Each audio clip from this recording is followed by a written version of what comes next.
এসএফটিভি 24 সত্যের সন্ধানে প্রতিদিন। সানোয়ার হোসেন ফুলস্টপকে অন্যায়ভাবে অব্যাহতি দেওয়াতে পুনরায় পথ ফিরিয়ে পাওয়ার দাবিতে মাঠে নেমেছে আমজনতা। রিপোর্টার শরীফ মিয়া। জামালপুর দেওয়ানগঞ্জ সদর ইউনিয়নের গত 17 বছরের বারবার কারা নির্যাতিত নেতা যুবদলের সিনিয়র সহ সভাপতি সানোয়ার হোসেন ফুলস্টপকে 2রা এপ্রিল বুধবারে অন্যায়ভাবে দল থেকে অব্যাহতি দিয়ে মান ক্ষুণ্ণ করার জন্য সকাল থেকে বিকাল পর্যন্ত সারাদিন দেওয়ানগঞ্জ সকল জায়গায় মাইক দিয়ে ঘোষণা করা হয়।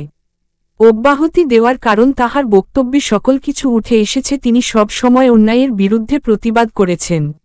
যেখানে অন্যায় পেয়েছে সেখানেই অন্যায়ের প্রতিবাদ করেছে বলে তাহার নামের সাথে যোগ করে ফুলস্টপ বলে ডাকা হয়। প্রকৃত নাম সানোয়ার হোসেন। দল থেকে পদের অব্যাহতি হলেও ফুলস্টপ নামটি এখন পর্যন্ত অব্যাহতি হয়নি। তবে মাইকে ঘোষণা শোনার মাত্রই সকল জনসাধারণ মেয়ে ছেলে সহ সকল মানুষ দিগলকান্দি বাজারে এই প্রতিবাদে মিলিত হয়ে প্রমাণ করে দিলেন সানোয়ার হোসেন ফুলস্টপ সবার কাছে একজন ভালো মনের মানুষ ও একজন নীতিবান। দেওয়ানগঞ্জ সদর ইউনিয়নে সকল জনতার কথা এই অব্যাহতি মানি না, মানব না। সবার কাছে খারাপ,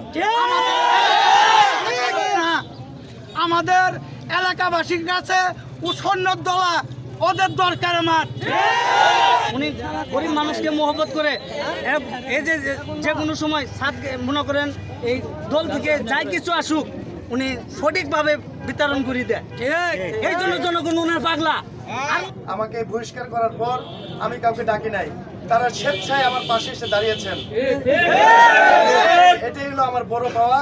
তো আমিও কথা দিতে চাই, আমি বহিষ্কার হয়ে থাকলেও আমি যতদিন থাকবো আমি দলের কাজ করে যাব এবং জনগণের মঙ্গলের কাজ করে যাব, জনগণের কথা বলেই যাব ইনশাআল্লাহ।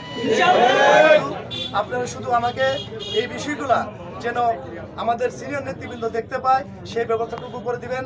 আমি পদ ফেরত চাই না, আমি শুধু জনগণের অধিকার ফেরত চাই।